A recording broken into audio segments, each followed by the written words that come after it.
Apocalypse Not Now, en français encore un instant, est une chronique mythologique des temps présents. Elle est écrite sous la forme d'un conte antique sur une évocation de la paraphrase de la somptueuse comtesse du Barry, allongée sur la planche du couperet. Encore un instant, monsieur le bourreau, ainsi que de l'ouvrage Léon l'Africain d'Amin Makhlouf. Dans un cas, un amour infini de la vie, dans l'autre, une fascination inconditionnelle pour l'universalisme.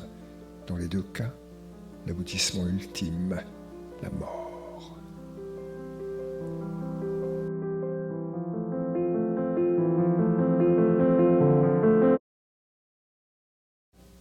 Dans la série Apocalypse, attend encore un peu Zeus et la foudre.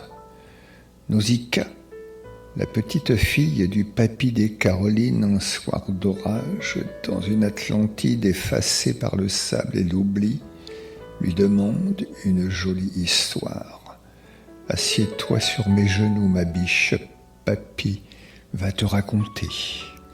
Il fut un temps, avant le temps, un monde sans loi, sans Dieu, sans justice, sans promesse. Les titans régnaient sur la terre et le ciel, monstres orgueilleux et sans mesure.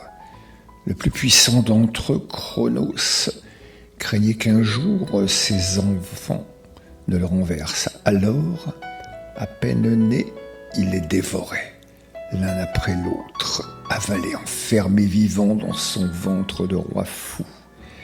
Mais Rhea, son épouse, ne pouvait plus supporter ce crime. Pour le dernier-né, elle rusa. Elle confia le nourrisson à la montagne, aux chèvres, aux abeilles et au vent. Elle tendit à Cronos une pierre emmaillotée. L'enfant s'appelait Zeus. Il grandit loin de son père, nourri de lait sauvage et d'étoiles. Il apprit la ruse des hommes et la patience des arbres. Quand vint le temps, il descendit des hauteurs, défiant le vieux monstre. Avec l'aide de la déesse Métis, il fit boire à Cronos une potion qui le força à vomir ses enfants avalés.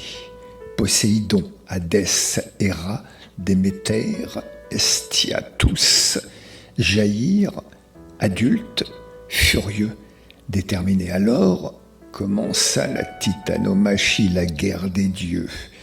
Durant 10 ans, le ciel gronda, mont Otris contre mont Olympe. Les montagnes s'effondraient, les mers bouillonnaient, le destin restait incertain. Mais Zeus descendit dans le noir profond du Tartare, là où pourrissaient les oubliés. Il brisa les chaînes des cyclopes, forgerons aveugles et géants.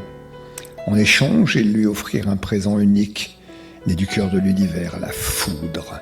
3 éclairs, un pour frapper, un pour juger, un pour éclairer. Alors, Zeus monta au sommet du monde. Il leva le bras, le ciel trembla, le premier éclair fendit Cronos. Le second dissipa l'armée des titans. Le troisième fixa dans le ciel l'ordre nouveau. Depuis ce jour, Zeus n'est pas qu'un roi.